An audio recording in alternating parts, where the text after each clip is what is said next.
Hello Eijaan army, welcome back to Eijaan fan fiction imaginary story. आज हम देखने वाले हैं एक new mini series my cute vampire. तो बिना कोई देर किए स्टार्ट करते हैं अपनी इस स्टोरी को।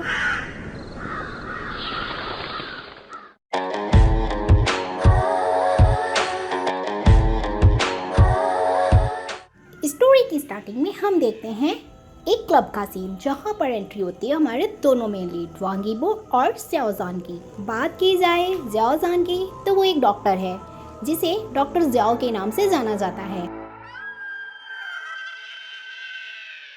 और वहीं बात की जाए ईबो के बारे में तो ईबो की जो पर्सनालिटी है वो एक मिस्टीरियस पर्सनालिटी है जिसकी सच्चाई का किसी को पता नहीं, और उसी सच को जानने के लिए डॉक्टर ज़्याओ ईबो का पीछा करते हुए इस क्लब में आए होते हैं। तो चलिए अब देखते हैं डॉक्टर ज़्याओ आखिर ईबो की पर्सनालिटी में इतनी दिलचस्पी क्यों ले रहे हैं, क्योंकि उनका तो ये प्रोफेशन भी नहीं है। तो लेट मी टेल यू, ईबो को लेकर डॉक्टर ज़्याओ को ऐसा फील होता है कि वो एक वैम्पायर है और इस वजह से वो उस पर शक करने लगते हैं। और वहीं उसी दौरान ईबो के गायब होते ही वहाँ एक हादसा हो जाता है, जिस वजह से डॉक्टर ज़्याओ का जो शक होता है ईबो को लेकर वो यकीन में बदल जाता है। और वहीं दूसरी तरफ ईबो को भी डॉक्टर ज़्याओ पे डाउट हो जाता है, वो उसका पीछा करने लगता है। डॉक्टर ज़्याओ उस हादसे के बारे में सोच कर काफ़ी परेशान होते हैं और वो बार बार उस क्लब में ईबो की पर्सनैलिटी को चेक करने के लिए बार बार उससे मिलने लगते हैं। डॉक्टर ज़्याओ के रोज़ वहाँ जाने से ईबो को भी उस पर शक हो जाता है। वो उससे फिर पूछता है कि तुम्हें कौन सी ड्रिंक चाहिए। देन वो उसे उसकी ड्रिंक को सर्व करता है और साथ साथ उस पर नज़र भी रखता है। अपनी ड्रिंक को फिनिश करके ज़्याओज़ान उस क्लब से चला जाता है। फिर नेक्स्ट सीन में हम देखते हैं वांग यीबो अपने हैंड पर लगे हुए ब्लड को क्लीन करता है। फिर वो एक ड्रिंक लेता है और वहाँ से चला जाता है। फिर हम देखते हैं नेक्स्ट सीन, जिसमें हम देखते हैं डॉक्टर ज़्याओ अपने डॉक्टर्स के ऑफिस में बैठकर एक लेटर को रीड कर रहे हैं और एक इंसिडेंट्स के बारे में थिंक कर रहे हैं जो रिलेट करता है ईबो से, और उसे थिंक करके वो सैड होकर रोते हैं और थोड़े घबराए हुए भी होते हैं। फिर कुछ देर के बाद से डॉक्टर ज़्याओ उस लेटर को जला देते हैं। उसके बाद से वो निकल जाते हैं अपने पेशेंट से मिलने, और वहीं दूसरी तरफ ईबो उनके सामने आकर खड़ा हो जाता है, जिसे स्माइल देकर वो चले जाते हैं अपने पेशेंट के पास, क्योंकि उन्हें करना होता है उसका ऑपरेशन करने के बाद से डॉक्टर ज़्याओ उस पार्टी में जाते हैं जहां उन्हें किसी ने मिलने को बुलाया होता है। वहीं दूसरी तरफ डॉक्टर ज़्याओ जिससे मिलते हैं उस पर नज़र होती है हमारे ईबो की। फिर एक पर्सन डॉक्टर ज़्याओ को इशारा करता है, जिसके इशारे को देखकर वो ईबो के पास जाते हैं, क्योंकि वो पॉइंट करता है ईबो की तरफ ही। देन ईबो से बोलता है यहाँ से जाने को, बट डॉक्टर ज़्याओ नहीं जाते। फिर ईबो उस पर्सन से फाइट करने लगता है जिससे डॉक्टर ज़्याओ की मुलाकात हुई थी, और इन दोनों की हाथापाई में ईबो जख्मी हो जाता है और वो पर्सन को किल कर देता है। फिर डॉक्टर ज़्याओ ईबो के जख्मों पर पट्टी करते हैं, और इसके बाद से हम देखते हैं नेक्स्ट सीन, जिसमें हम देखते हैं ईबो जख्मी हालत में ही एक पर्सन से मिलता है जो उसका बॉस होता है, और ये दोनों लंच करते हुए आपस में बात करते हैं, जिसमें उसका बॉस कहता है कि तुमने अच्छा काम किया। इस मिस्ट्री को हम जानेंगे आगे, लेकिन उससे पहले हम जानते हैं कि आखिर ज़्याओ और ईबो एक दूसरे से कैसे मिले और क्या है इनका रिलेशन। तो मैं आपको बता दूं कि ज़्याओ होते हैं ईबो की सिस्टर के बेस्ट फ्रेंड, और ईबो की सिस्टर की वेडिंग पे ही इन दोनों की एक दूसरे से मुलाकात होती है, और उसके बाद से ज़्याओज़ान को ईबो पसंद करने लगता है और उसे हर जगह स्टॉक करने लगता है, और इन दोनों का रिलेशन इसी तरह से आगे बढ़ता है। और फाइनली एक दिन ऐसा आता है कि हमारा ज़्याओ भी ईबो को लाइक करने लगता है, और इसके बाद से इनकी एक हैप्पी लव लाइफ स्टार्ट हो जाती है। हालांकि ज़्याओ की कोई फैमिली नहीं होती है, बस उसकी एक आंट होती है जो उसके इस रिलेशन को लेकर अप्रूवल दे देती है इजीली, क्योंकि उन्हें ज़्याओ से कोई मतलब नहीं होता।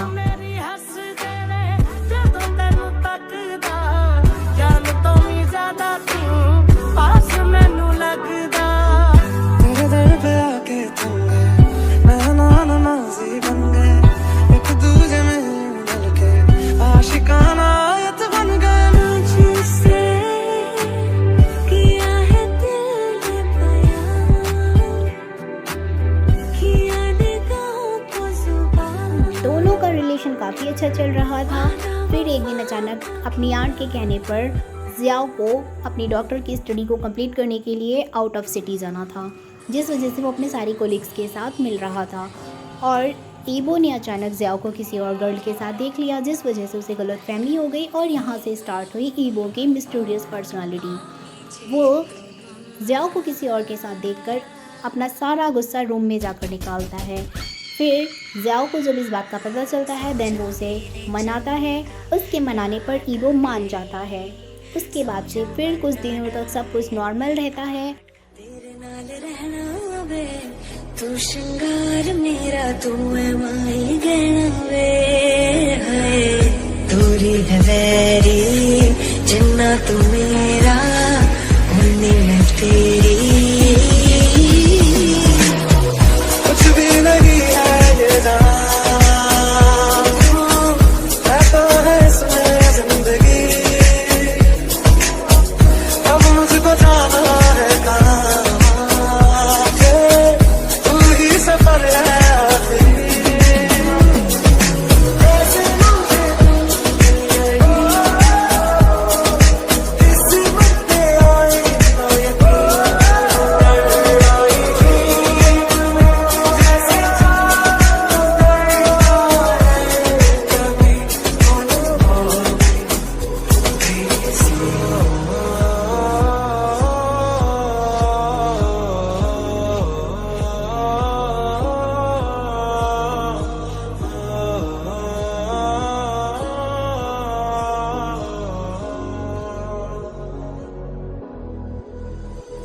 इस जगह आ गई चाहते अब मेरी। ईबो की स्प्लिट पर्सनालिटी की वजह से वो कुछ ऐसी हरकतें करता है जिसे करने के बाद से उसे खुद याद नहीं रहता, और उसकी इन्हीं हरकतों को जियाओ देख लेता है और वो उससे नाराज़ हो जाता है। और ये नाराज़गी इस हद तक होती है कि जियाओ ईबो के पूरे सच को जाने बिना ही उससे ब्रेकअप कर लेता है। और वहीं जियाओ की इन हरकतों को देखते हुए ईबो गुस्से में आकर उस गर्ल से मैरिज का प्रपोजल सामने रख देता है, जिससे जियाओ हर्ट हो जाता है और सुसाइड करने की कोशिश करता है। जियाओ की खबर को सुनकर ईबो पागलों की तरह भागते हुए हॉस्पिटल क्यों जाता है, बट जियाओ ईबो से मिले बिना ही वो आउट ऑफ सिटी चला जाता है अपनी स्टडी कंप्लीट करने। जियाओ के चले जाने के बाद से ईबो सैड हो जाता है और वो रोते हुए अपने जियाओ के साथ बिताए हुए सारे वक्त को इमेजिन करने लगता है।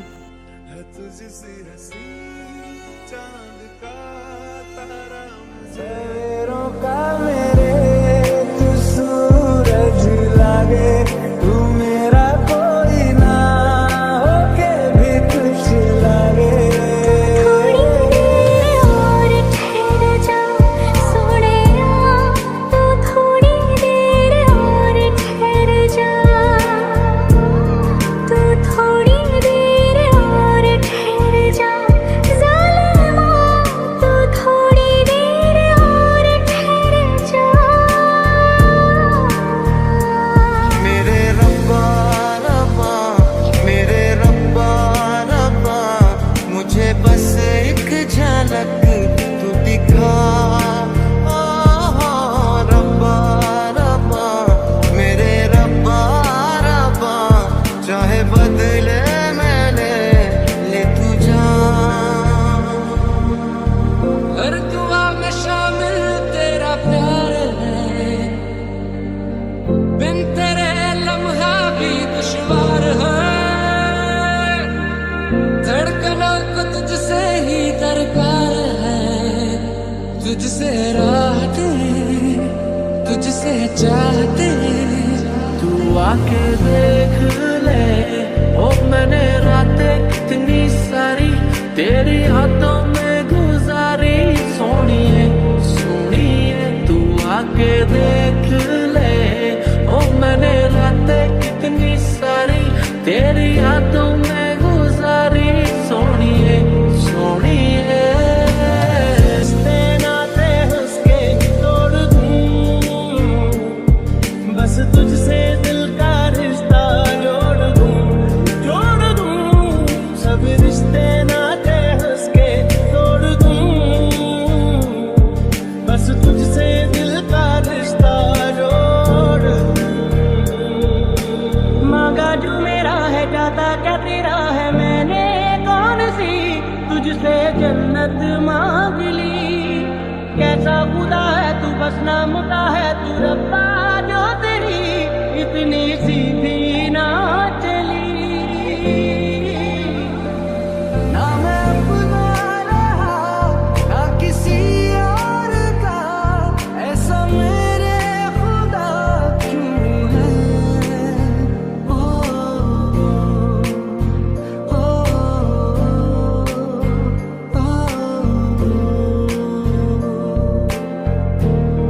तू मेरा कोई ना होके भी कुछ लागे, तू मेरा कोई ना होके भी कुछ लागे। कि तेरे लिए दुनिया छोड़ दी है, तुझ पे ही सांस आके रुके। मैं तुझको कितना चाहता हूँ ये तू कभी सोच ना सके। तेरे लिए दुनिया छोड़ दी है, तुझ पे ही सांस आके रुके। मैं तुझको कितना चाहता हूँ ये तू कभी सोच ना सके। तू मेरी हीर में तेरा रांझा करता हूँ मैं तुझसे ये वादा, तेरे बगैर ना कोई दूजा सोइए। तू मेरी हीर में तेरा रांझा, चाहूँ तुझे मैं खुद से भी ज्यादा। मैं एक प्यासा तू नीर बन जा सोइए। अपनी स्टडी को कंप्लीट करके डॉक्टर की पोस्ट के साथ ज़ियाओ जब अपनी सिटी रिटर्न आता है तो जिस हॉस्पिटल में वो जॉब करता है उसी हॉस्पिटल में कुछ दिनों के बाद से ईबो को बुरी कंडीशन में एडमिट किया गया होता है और उसका जो ट्रीटमेंट होता है वो डॉक्टर ज़ियाओ ने किया होता है। बट होश में आने के बाद से ईबो डॉक्टर ज़ियाओ के साथ ऐसा बिहेव करता है जैसे वो उसे जानता ही नहीं।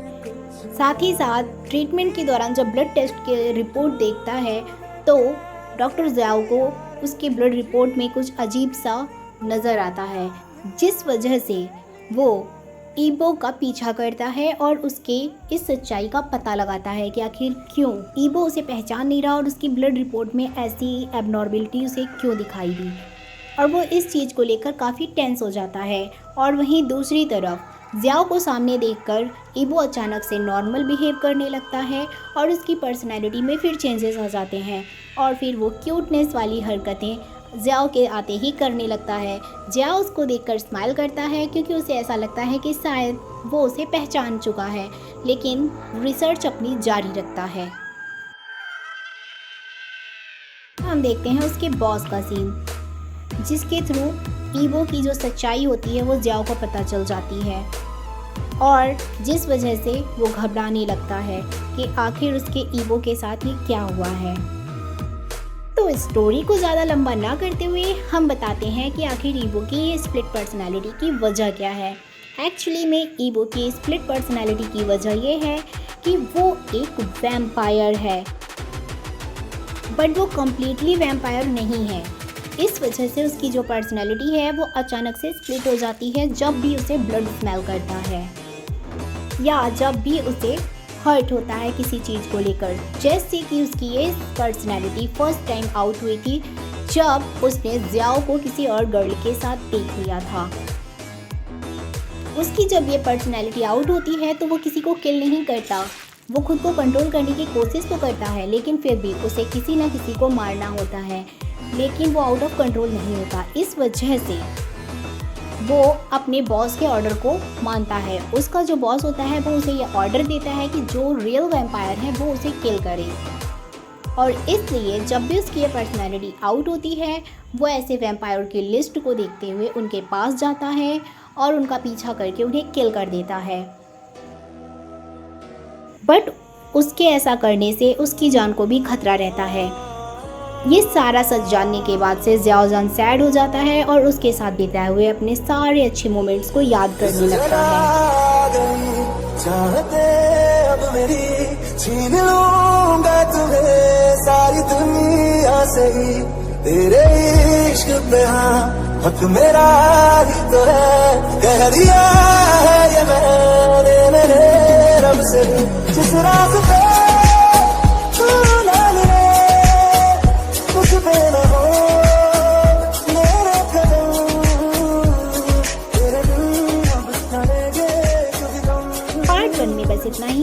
मिलते हैं नेक्स्ट वीडियो में पार्ट 2 के साथ, जिसमें हम जानेंगे कि ईबो की ये पर्सनैलिटी कैसे डेवलप हुई और कैसे डॉक्टर ज़िया इस पर्सनैलिटी से बचाएंगे अपने प्यार ईबो को, और क्या ये एक होंगे।